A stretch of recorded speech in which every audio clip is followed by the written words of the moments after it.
Hey everybody, today we're gonna make mashed potato puffs in the brownie pan. Sounds good. First of all, in my stainless steel mixing bowl, I'm gonna do 2 eggs. I'm gonna whisk those up a little bit.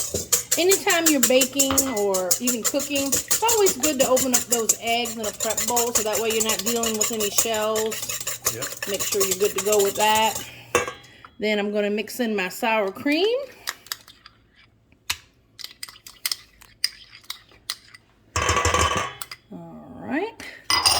And I'm going to whisk that.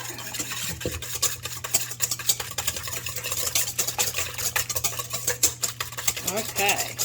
Now, they say sharp cheddar. We have triple cheddar. We're just going to use what we have in the house, honey. And it's at a heaping cup, so I made sure I filled my prep bowl up to the very, very top. Yeah, we like that. We love cheese anyway. Yeah.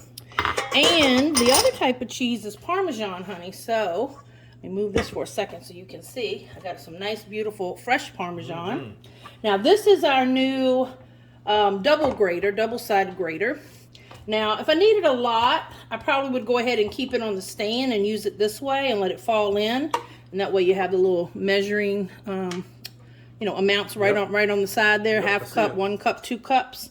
But this recipe only needs 2 tablespoons, sorry. Okay. So don't as much. And it has a guide too for safety, so this really is a safe, tool. You won't have to worry about it. But what I'm going to do, and the other thing I like about it being adjustable, is it's very, very, adjustable, I guess. Yeah. Because you got your coarse grater on one side, you have your small on the other. I'm going to use the small. You have your safety sleeves. I like that you can use it either way. Exactly. Yeah. So you could use it that way to go in there, or if you just, want to put some cheese over your pasta or whatever you're cooking, you just, hang it over there. Very cool. So again, I only need about 2 tablespoons. I'm not going to measure, but I'm going to go ahead and run that through. Let some of that get up in there. What do you think? Nice. Think that's enough? Yeah, I think that's about 2 tablespoons. All right.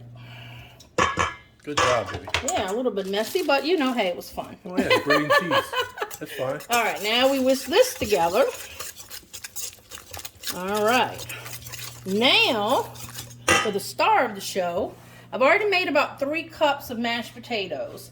So, honey, this is a good idea. We got Thanksgiving around the corner. We got Christmas right after that. And most people serve mashed potatoes at one or both of those holidays.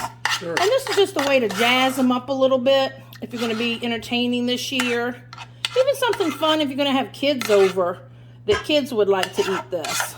Sure. A little more fun than the regular potatoes. So, and the last thing before I do this again, I want to put a little bit of our kale and fiber. We have the larger pack here, honey.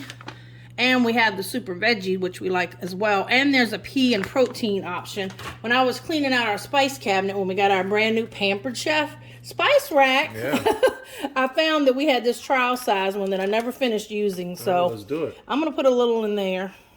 Yep. Never can have enough fiber in our diet. Yep.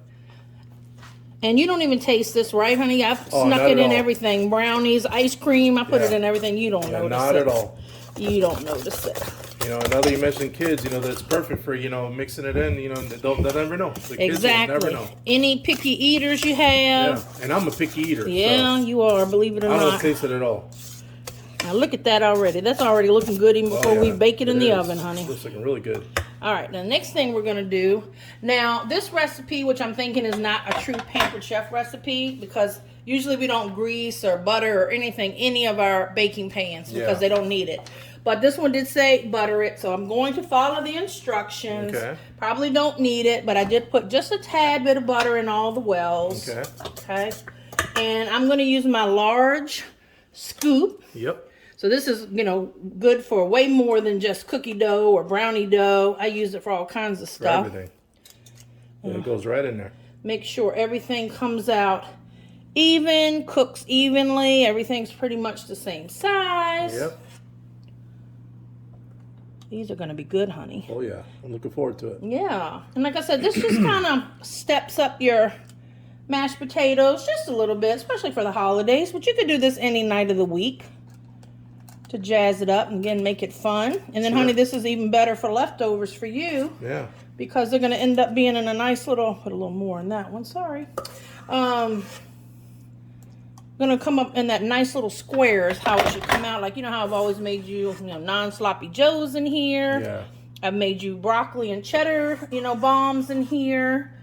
And all that stuff is just pops right out, and there's something easy you can just kind of hold in your hand and eat when you're working on the road all week, honey. Oh, yeah. All right, so we're almost done. We already have the oven on 400. And it says they're going to cook for 25 to 35 minutes. Everybody's oven's a little bit different, so just keep a little eye on them. Yeah, our oven is very strong. Yeah. Yeah, we have like a nuclear oven. I'll put just a tad bit. And I've got some more left, so honey, I can make another batch. And honestly, that's why I have two of the Sure. pans anyway, because we're always having a little leftover. So anyway, that's going to go in there. We'll come back 25 to 35 minutes from now. All right, honey, so we pulled these out the oven. We let them cool for 5 minutes, as it said. You can see they turned a nice little golden brown. Yes, they did. And it tells you they're ready when they start pulling away from the sides. You can see this kind of loosened up a little bit. And you can see, again, how easy it pops out. Nice. Look at that. Very nice. Look at that, honey. I'm going to give you just a little dollop of sour cream. It says after the 5 minutes, like if you wanted to plate these nicely, honey, to, go on a nice platter for the holidays, you could do that and then serve with a little bowl of sour cream on the side. Sure. But we're just practicing now for the holidays. Let me give you the camera. All right, and this is our taste testing man here, our official taste tester. It reminds me of like a biscuit. Well, it shouldn't taste like a biscuit.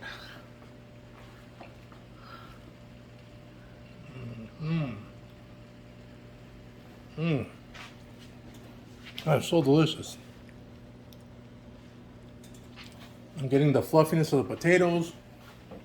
The cheese is in there. The sour cream is nice on top. Let me some more.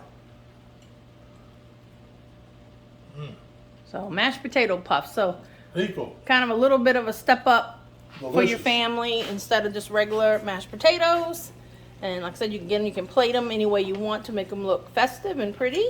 And the sour cream, on a side bowl.